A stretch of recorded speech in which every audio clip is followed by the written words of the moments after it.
ఈరోజు మార్కెట్లో మీరు అర్థం చేసుకోవాల్సిన ఒక బ్రూటల్ ట్రూత్ ఏంటంటే ట్రంప్ ఇదివరకు కన్నా మోస్ట్ అగ్రెసివ్ పర్సన్గా మారబోతా ఉన్నాడు. ఇంతవరకు ఒక లెక్క, ఇక మీదట ఇంకో లెక్క.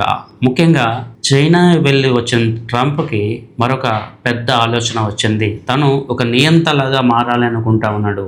నెక్స్ట్ ఫ్యూ డేస్లో మీరు ఆల్ టైమ్ అగ్రెసివ్నెస్ని చూస్తారు. ట్రంప్ మోస్ట్ అగ్రెసివ్ అండ్ వైలెంట్గా కనిపిస్తాడు, దాంట్లో డౌట్ లేదు. ఎందుకంటే ట్రంప్ చైనాలో గమనించింది ఏంటంటే అక్కడ చైనా జిన్పింగ్ ఒక పవర్ఫుల్ లీడర్గా, ఒక డిక్టేటర్గా ఉన్నాడు. అదేవిధంగా నేను కూడా అవ్వాలని చెప్పి తన మైండ్లో ఉంది.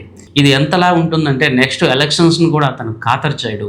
ఇక మీదట తను కూల్ అయిపోతాడు, సైలెంట్ అయిపోతాడు అనుకుంటే చాలా చాలా తప్పు, పొరపాటు. ఇక్కడ నుండి మనం అసలైన ట్రంప్ని చూస్తాము, మోస్ట్ అగ్రెసివ్ ట్రంప్ని అయితే చూస్తాము. అసలే కోతి ఆపై కళ్ళు తాగింది, ఇంకా పిచ్చెక్కింది, ఇలాంటివి మనకి ఎలా ఉంటాయో అంతకు 10 రెట్ల అగ్రెసివ్ అండ్ అన్సర్టెన్ పర్సన్గా తను మారిపోతాడు. ఇది జరుగుతూ ఉంది.